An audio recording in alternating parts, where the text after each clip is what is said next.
bagaimana sih sebenarnya menunjuk makam si fulan dengan cara mengundang arwah, atau dalam konteks ini menunjuk makam Sayyid Ahmad di Yaman dengan cara ronsen, biar tidak hanya diskusi ini berhenti hanya pada saya dan Pak Kiai Hudhuri saja, tapi bagi-bagi ilmu biar teman-teman dalam diskursus nasab ini juga mendengarkan apa yang kita obrolkan. Akhirnya Pak Kiai Hudhuri saya persilahkan untuk menyampaikan hasil bacaannya dan apa yang diobrolkan dengan saya. Kajian Al-Alamah Abdul Qadir bin Syekh bin Abdullah Al-Idrus Al-Husaini Al-Yamani Al-Hindi, beliau menyampaikan di kitab An-Nurus Safir An Ahbaril Qarnil Ashir, itu menyampaikan bahwa proses temuan makam Sayyid Ahmad bin Isa itu melalui sistem ronsen seperti itu. Bagaimana pandangan Pak Dhuhri sekaligus hasil kajian Pak Dhuhri dari Aturas? Silakan Pak Dhuhri. Assalamualaikum warahmatullahi wabarakatuh. Alhamdulillahi wahdah. Al-qail fi kitabihi falawla nafara min kulli firqatin minhum ta'ifatun yatafaqahu fid-din. Wassalatu wassalamu ala Nabi Muhammadin la nabiyya ba'dah. Al-qail fi ma utiya min jawami'il kalim may yuridillahu bi khairan yufaqihu fid-din. Wa ala alihi wa sahbihi wa tabi'ihum bi ihsanin ila yaumuddin. Amma ba'du, para pendengar atau melihat dan pendengar, sini ya saya akan sedikit menularkan apa yang saya ketahui dan mungkin sudah ada referensinya dan mungkin insya Allah tidak salah, dan kalau ada kesalahannya ya bisa ditinjau kembali, tidak tertutup, karena ini juga berdasarkan kitab-kitab fuqaha yang tidak satu dua itu saling mendukung, ya suddu ba'du ba'du, bukan berarti saling mengingkari, tidak. Dalam kitab fikih itu sudah banyak dalam masalah penuduhan atau ketidakkompakan sesuatu golongan itu bisa didiskusikan secara ilmiah, ya, fi wasatil balad fi maudhi'in barizin linnas. Nah, jadi kan seperti fi maudhi'in barizin linnas, orang-orang bisa melihat dan tahu, bisa mencerna, bisa untuk menilai apakah benar, apakah salah, apakah sesuai dengan kitab sunnah ini. Karena selama ini yang ulama-ulama tahu bahwa sesuatu bukti atau bayina itu tidak serta-merta terus hanya bayangan-bayangan atau sesuatu yang masih gaib. Ya, banyak sekali itu kiai-kiai yang tahu sudah banyak sekali. Seperti kemarin saya jelaskan, ada orang terdakwa mencuri, terus di muka hakim tidak mau mengakui, terus kepalanya keluar sumunya. Nah ini juga bukan bayinah ini. Nah, misalnya Nabi gelut dengan Rayhana, suruh banting Rayhana, karena Rayhana bisa terbanting, itu Nabi betul. Ini ya itu bukan bayinah ini, tidak pakai bayinah ini. Hanya untuk menuruti umatnya yang ingin lebih menguatkan imannya, untuk mengetahui Nabi betul atau tidak lah ini. Bukan bayinah ini. Bayinah itu harus dapat dilihat, dapat didengar. Syukur dapat diraba. Bukti-bukti di dalam ilmu alam banyak sekali, bukti-bukti adanya udara, bukti-bukti. Nah ini kan bukti barangnya harus ada, yang disengketakan itu ada. Wa iyakuna sing syahidnya yang menjadi saksi. Kalau itu sudah lama kan saksi-saksi pun istilahnya mutatabi ya, estafet. dari generasi ke generasi, dari tahun ke tahun, dari abad ke abad, itu menyaksikan bahwa misalnya Nabi Muhammad itu punya kuburan yang di Madinah. Ini kan sudah banyak diketahui orang, dan berita-berita itu mutawatir dari ini terus menerus. Tidak ada persengketaan, dan tidak ada yang rivalnya bahwa kuburan Nabi tidak di Madinah, kan tidak ada. Jadi umpama andai kata di Aceh ada kuburan Nabi, lah ini mesti dibanding. Nanti ada perbedaan pendapat mana yang lebih kuat ini ya. Nah, bagi saksinya itu harus orang yang mendengar, bisa mendengar, ayyakuna basiron wa ayyakuna sami'an wa ayyakuna mustayqidun, harus mendengar, melihat, dan melek, harus sadar, tidak tidur. Ini saksi. Nah, ini perlunya, karena kalau untuk menjustis sesuatu peristiwa, ya, menjustis sesuatu yang ada kaitannya dengan orang banyak, yang ada kaitannya dengan persengketaan, itu tidak serta-merta, tidak boleh hanya dengan impian atau dengan ilmu batin, ya tidak bisa, karena itu adalah sesuatu yang tidak dapat dilihat, tidak dapat direkam. Nah, misalnya percaya kepada surga, neraka, itu ya, termasuk daerah keimanan, imania, bukan suatu daerah ilmiah.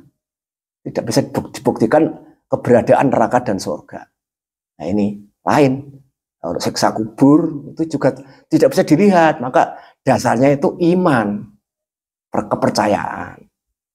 Jadi kalau dibantah ya tidak bisa membutuhkan bukti, karena itu ya termasuk wilayah imania, bukan wilayah ilmiah.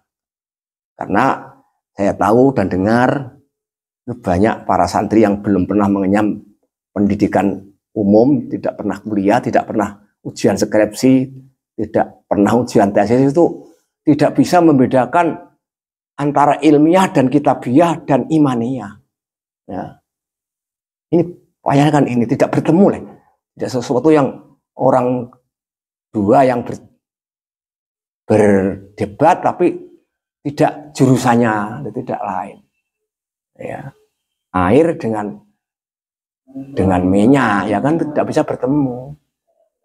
Dari itu ini saya mencoba untuk memberi pencerahan kepada pendengar, penglihat, bahwa memutuskan sesuatu perkara, sesuatu yang menyangkut dengan orang banyak, itu tidak serta-merta, tidak boleh hanya dengan ilmu yang tidak kelihatan. Jadi harus ada fakta, bukti, dan bisa dibuktikan dengan yang lebih baik. Kalau yang sangat gawat lagi harus diadakan visum, harus misalnya saya ini kuburan misalnya, ya harus dibongkar, nanti dilihat tulangnya, terus dilihat itu tahun berapa tulangnya, tanahnya tahun berapa, pada waktu mendemnya itu dapat dilihat di laboratorium kepolisian bisa nih, enggak sembarangan, itu bisa, itu dibuktikan. Mayatnya itu sudah berumur berapa, itu bisa dilihat, itu tengkoraknya. Nah, kalau hanya ya istilahnya ramalan saja, barangkali ya krikil, ya repot ini. Kalau sesuatu yang gawat, misalnya menuduh zina, misalnya hanya bisa membuktikan di kamar orang dua, tak-tok, gudeg, terus setelah selesai, terus ada sperma yang kocar-kacir, ya ini tidak bisa untuk sebagai bayinah, belum ini. Padahal kelihatannya kan seperti nyata. Di kamar kotek, nah, orang dua, putra dengan putri, nah, misalnya, tidak dipastikan bahwa orang itu berzina, masih kurang tepat, masih ihtimal juga. Nanti perlu adanya visum. Wah, visum. Kalau dengan perawan itu dilihat, misalnya luka bikarohnya itu pecahnya itu baru atau lama. Nah, ini alat-alat pembuktian itu harus komplit. Soalnya nanti kaitannya dengan hukuman yang berat. Kalau itu negara yang berdasarkan Islam, cambuk 100 kali kan tidak ringan gitu. Nah, maka tidak boleh semerta-merta terus mendakwa. mencuri misalnya, wah, tidak ada barang buktinya, hanya ramalannya, yang menurut dukun. Lihatnya di radar dukun, kemarin Quran saya didakwa mencuri, hanya melihat radarnya dukun. Dukunnya saya cari, saya tantang dukunnya. Orang saya termasuk orang keras. Ya, buktinya tidak ada. Ya, terus mendakwa Quran saya mencuri barangnya. Ya. Sampai sekarang ya, itu yang tidak benar ini. Nah, ini menuduh seseorang yang tidak ada buktinya itu berat ini. Bisa dibalik, mencemarkan nama baik, membesar kemaluan ya. Ini tidak semudah itulah. Karena juga hukumannya tidak ringan.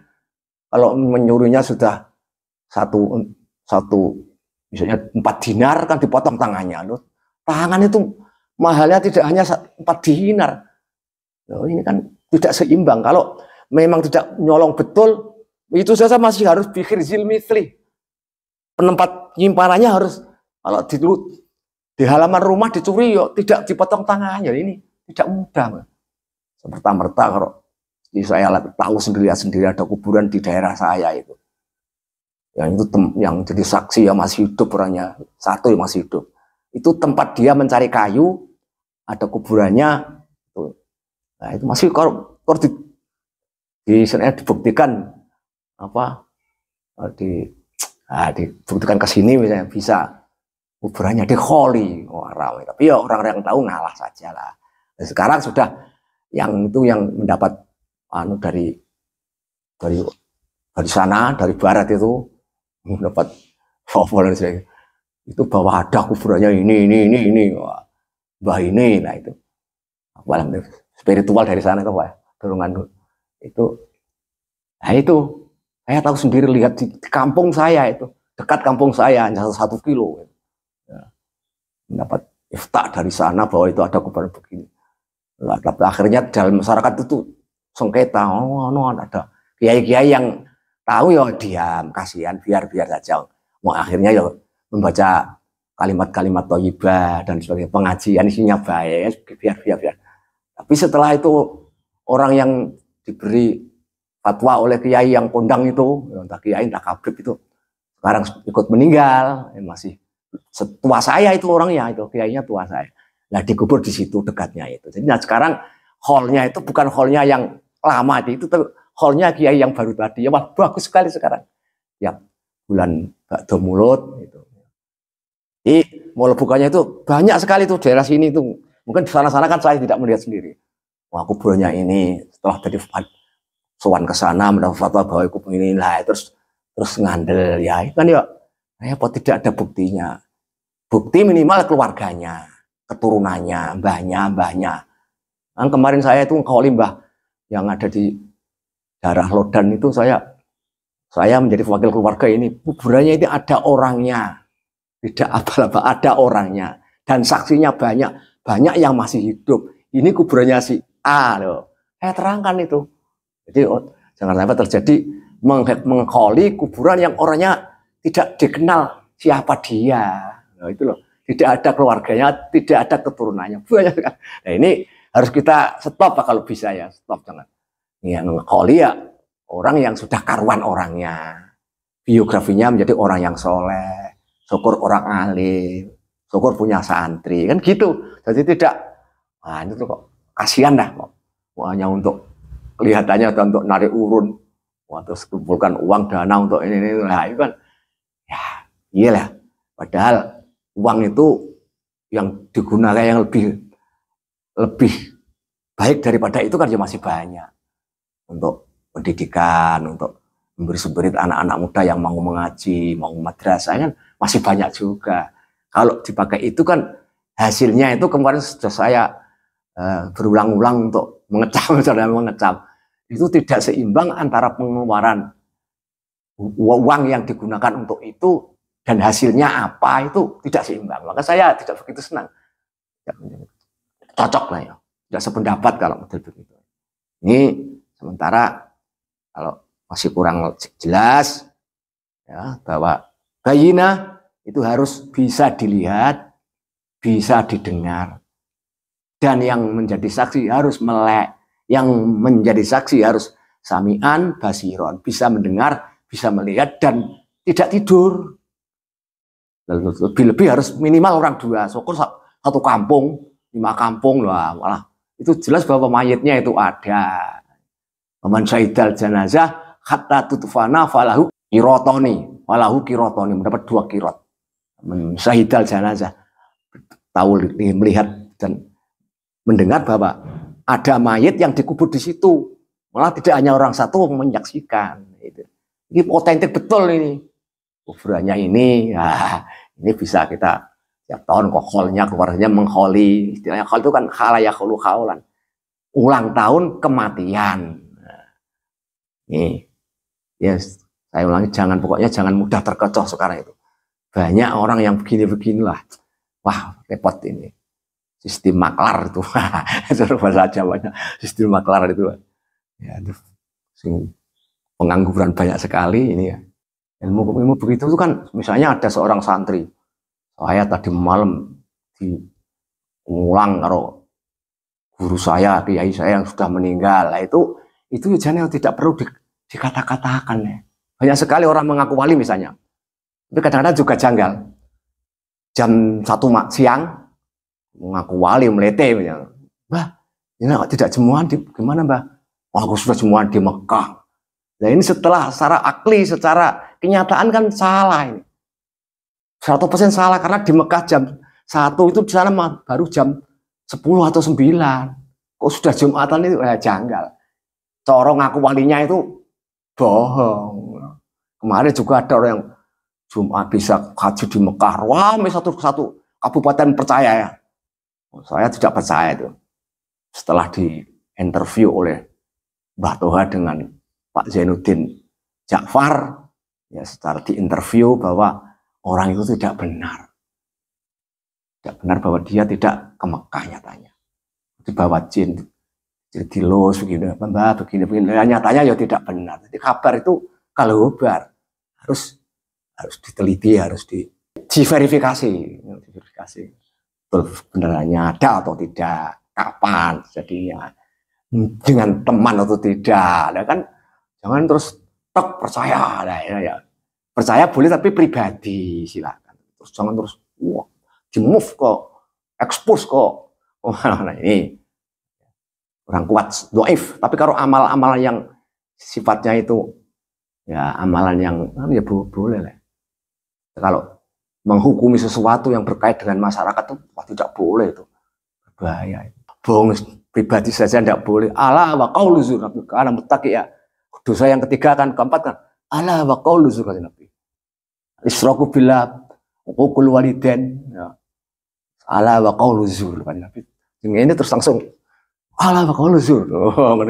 Soalnya sesuatu yang diremehkan biasa, jadi mudah orang berkata bohong itu. Wa turajjahu al-bayyinatu bitarikin sabiqin, dimenangkan ya bayinah atau bukti-bukti yang dengan tanggalnya waktunya itu yang sudah lampau. Walau zatat banyatul akadil mutanazi'in fi ainin bidaidiya au yatin salisin au biati tak terusnya. Itu kan sesuatu yang masih tanazu. Masing-masing mencari kebenaran, maksudnya meminta kebenaran. Nah, ini kan tanazu. Mana yang harus dibenarkan? Ada kakak yang lama dengan kakak yang baru. Kakak yang lama menunjukkan anaknya ini bernama ini, kakak baru dirusulap jadi kak ini karena ada mungkin akan mengambil waris misalnya untuk ada bukti persaudaraan ahli waris. Nah, ini kan yang dimenangkan kalau ada orang yang memberontak atau yang rese untuk bahwa itu tidak benar kan itu diadu. Hakim nanti akan menimbang, oh ini kakak lama, di bawah ini kakak baru, dimenangkan kakak lama. Gitu. Kalau kakak baru ada kerjasama dengan orang-orang desa, orang-orang kecamatan dan sebagainya kan bisa membuat kakak baru. Dan kakak itu sendiri, kalau ini kan misalnya kitab yang lama dengan baru itu ya tidak semudah untuk mengatakan ini kitab yang sudah tahun 300 tahun, dilihat kertasnya itu di laboratorium kertas lama atau kertas baru. Begitu diteliti, kepolisian diteliti. Ada laboratorium kriminologi. kitab baru menurut katanya ini cetakan tahun misalnya tahun 500 Masehi, 500 Hijrah. Dan sekarang sudah tahun 14 Hijrah, tahun 15 Hijrah misalnya. Ya tetap tertolak. Ini bayinah yang paling diterima, yang paling ditonjolkan, yang turut jika yang rojeh itu bayinah yang bitarikin tanggal tarikh waktu. Ya, saya bikin yang terdahulu. Ya, penting ini. Jadi estafet antara tahun ini ke tahun ini. Dan beberapa kitab yang mendukung banyak mana. Butuh ada perbandingan. Karena apa? Ada yang menyangkal gitu loh. Nah, tidak ada sanggahan ya. Misalnya umpama Raja Abroha itu bisa merobohkan Ka'bah misalnya. Terus membuat Ka'bah di Yaman misalnya. Sampai sekarang. Kan terjadi persengketaan. Nah, yang menang itu yang mana? Ya, nanti yang menang akhirnya setelah pengadilan internasional jadi dimenangkan Mekah. Karena yang sana saya bikin kok. Pembuatan Ka'bahnya tahun berapa? Itu ketemu nanti. Wah, ini tahun 600. Wah, ini. Nah, Ka'bah Mekah sudah tahun misalnya sebelum Masehi atau menang yang lama. Ini ada sejarah filologinya. Tetap kalah. Raja Abroha yang membuat Ka'bah di Yaman kalah. Ka'bahnya baru. Tahunnya pembuatan itu watune didelok ning laboratorium tahun sekian. Ini yang Mekah itu perubahannya tahun sekian. Ketemu nanti. Hajar Aswadnya asli pun enggak. Terus makam Ibrahimnya asli poda, batunya itu batu yang lama atau batu baru, ketemu semuanya. Nah, ini pokoknya orang yang tidak jujur akhirnya kalau diteliti akan kanaya kuno konangan. Ini saja ya sebentar enggak. Bagaimana tanggapan ya Ubed? Nah, kalau saya salah ya dibenarkan. Kalau sekian dari saya, semoga bermanfaat untuk semua, bisa direnungi, bisa diresapi, bisa diteliti ya. Sama-sama manusia, al-insan mahallul khata' wa nisyan wa ma sumiyal insanu illa binasyihi. Assalamualaikum warahmatullahi wabarakatuh.